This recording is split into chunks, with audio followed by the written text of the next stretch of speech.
আসসালামু আলাইকুম ওয়া বাৰাকাতুহ।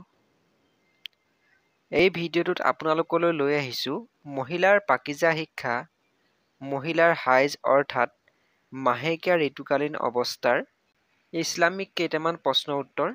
সেয়েহে ভিডিঅ'টো শেষলৈকে চাব আৰু যদি ভিডিঅ'টো ভাল লাগে লাইক কৰিব আৰু এনে ধৰণৰ ইছলামিক শিক্ষাৰ ভিডিঅ'সমূহ নিয়মীয়াকৈ পাই থাকিবলৈ মোৰ এই চেনেলটোক ছাবস্ক্ৰাইব কৰি লৈ কাষতে থকা বেল আইকনটো টিপি ল'ব। মহিলাসকলৰ ৰেহেম বা জৰায়ুৰ পৰা প্ৰতি মাহে স্বাভাৱিকভাৱে যি ৰক্ত বা তেজ নিৰ্গত হয় তাকে হাইজ বুলি কোৱা হয় আৰু ইয়াক অসমীয়া ভাষাত মাহেকীয়া ঋতুকালীন অৱস্থা বুলি কোৱা হয়। এই হাইজৰ ৰক্ত অৰ্থাৎ তেজ ৰঙা, কলা, মাটিয়া বৰণীয়া, সেউজীয়া, ধোঁৱা বৰণীয়া আদি যিকোনো ৰঙৰ হ'ব পাৰে, কিন্তু বগা নহয়। এই মাহেকীয়াৰ ৰক্তৰ সময়সীমা কমেও 3 দিন 3 ৰাতি আৰু অধিক হ'লে 10 দিন 10 ৰাতি হ'ব পাৰে।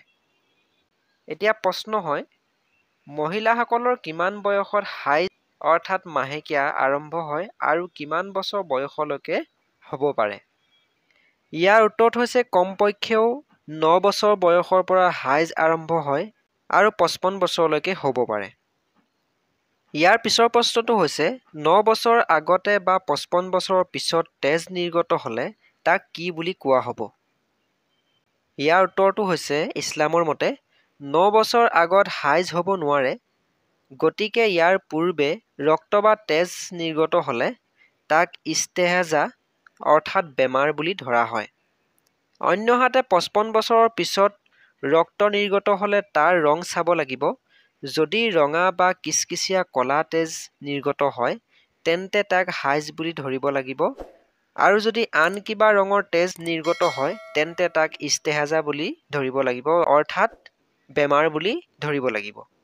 কিন্তু যদি আগতেও হাইজৰ সময়ত মহিলাগৰাকীৰ সেউজীয়া, মাটিয়া আদি ৰঙৰ তেজ নিৰ্গত হোৱাৰ অভ্যাস আছিল তেন্তে সেই বয়সতো ইয়াক হাইজ বুলি বিবেচনা কৰা হ'ব। ইয়াৰ পিছৰ প্ৰশ্নটো হৈছে ইস্তেহাজা কি আৰু ইয়াৰ বাবে শৰীয়তৰ হুকুম কি?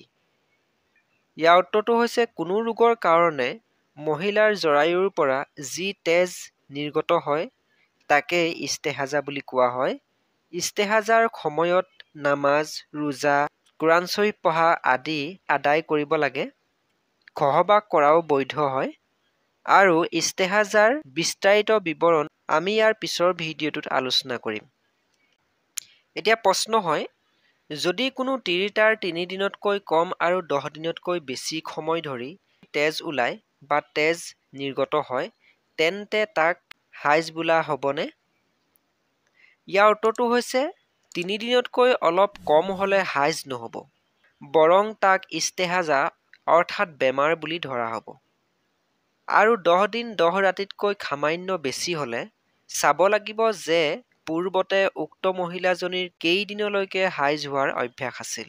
যিমান দিন অভ্যাস আছে সেই কেইদিন হাইজ আৰু অতিৰিক্ত সময়খিনি ইস্তেহাজা বুলি গণ্য কৰা হ'ব।